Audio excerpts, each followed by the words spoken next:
Blood. It was everywhere, dripping down the walls of a quiet suburban home in California, seeping into the beige carpet. Under the dim glow of a flickering hallway light, a single shoe lay on its side, its owner nowhere in sight. Detectives stood motionless, realizing this wasn't a robbery or a break-in gone wrong. This was something else entirely. But in the chaos, amid the mess of this inexplicable scene, there was something left behind. It looked innocent, almost invisible. A single strand of hair. Unremarkable, except for the fact that it was about to expose a killer no one imagined they'd ever catch. And the way they caught him wasn't through any eyewitness, not a fingerprint, not a confession. It was DNA. Timeline. To understand how DNA revolutionized crime solving, we need to go back to the early 1980s, before DNA was a factor in law enforcement. Back then, investigations relied mainly on physical evidence, statements, and intuition. Murderers who left no clear trace could simply disappear. That began to change in 1984, when British geneticist Alec Jeffreys made a startling discovery. While studying genetic markers in illness-related research, Jeffreys noticed a unique pattern in human DNA. That pattern, a kind of genetic fingerprint, was not just shared by families, but was completely unique to every individual. Suddenly, a new scientific frontier opened up. If everyone's DNA was different, then it could be used to identify people, even criminals. Only 2 years later, that insight hit the real world. In 1986, in the small village of Narborough, England, 2 teenage girls were raped and murdered 3 years apart. The police thought they had a suspect, a local 17-year-old boy who confessed to one of the murders. But Jeffreys was called in to analyze DNA collected from both crime scenes. The results were shocking. Not only was the young boy innocent, but the same man had committed both murders, a killer still at large. So police took a radical step. They asked every man in the village to voluntarily give a DNA sample. It took thousands of tests. People lied. One man even tried to trick the system by having someone else give his sample. But the science didn't lie. The real killer, Colin Pitchfork, was eventually exposed when a co-worker confessed that Pitchfork had asked him to falsify a DNA sample. When his own DNA was tested, it matched the crime scene. It was the first criminal case ever solved through DNA evidence, and the world changed forever. Investigation. Fast forward to the late 1990s and 2000s. DNA technology was improving fast. What once took weeks now took days, then hours. Scientists learned to extract DNA from increasingly tiny samples, blood droplets, skin cells, cigarette butts, even a single hair follicle. That strand of hair, like the one left behind at the California crime scene, could not just be analyzed, it could be weaponized.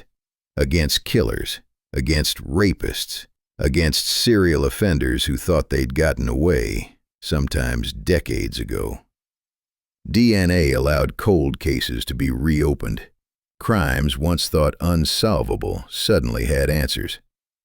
Take the case of the Golden State Killer, a predator who terrorized California in the 1970s and 80s.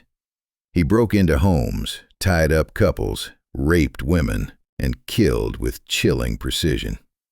For 40 years, he was a ghost. No name, no face, just a nightmare in history. But in 2018, detectives did something unprecedented. They took the killer's DNA, which had been preserved for decades, and uploaded it to an open-source genealogy site where people search for long-lost relatives or uncover family trees. By analyzing distant relatives and constructing family branches backward, investigators eventually narrowed the suspect pool. They landed on one name, Joseph James D'Angelo, a former police officer. They followed him, collected DNA from a tissue he threw out, and it matched. After decades, a man who hid in the shadows of suburban America was brought into the light, and all of it because of DNA. But it wasn't always so straightforward, because DNA doesn't just point a finger at killers. Sometimes it points at everyone else. Aftermath. DNA evidence changed everything, not just how cops catch criminals, but how juries convict them, how defense attorneys fight them, how forensic labs operate behind the scenes. DNA is, in many ways, the perfect witness. It doesn't lie, it doesn't forget, it doesn't change its story. And in recent years, DNA has not only helped catch killers, it's exonerated innocent people who were wrongfully convicted before the technology existed. Innocence projects across the U.S. have used DNA to free hundreds of people who spent years, sometimes decades, behind bars for crimes they didn't commit. But the rise of DNA also opened the door to new questions. What about privacy? What about innocent people getting caught in the web of genetic surveillance, all because they uploaded their DNA to find their ancestors? What about the ethics of law enforcement casting a digital net through someone's family tree? Some argue DNA databases are a dangerous step toward a society where your genes are constantly being monitored. Others say it's simply the next logical evolution in crime solving, one that prioritizes truth and justice. But no matter which side you're on, the results are undeniable. DNA has caught killers who otherwise would have died free. It's been over 35 years since the first case was solved with DNA. Since then, thousands of murders have been cracked open by nothing more than a microscopic trace left behind, a fingerprint written in proteins, frozen in time. But here's the unnerving truth. Every single one of us is shedding DNA all the time. Every breath, every touch, every strand of hair. Everywhere we go, we leave pieces of ourselves behind, silent witnesses to who we are and where we've been. Most people never think twice about it. They shouldn't have to.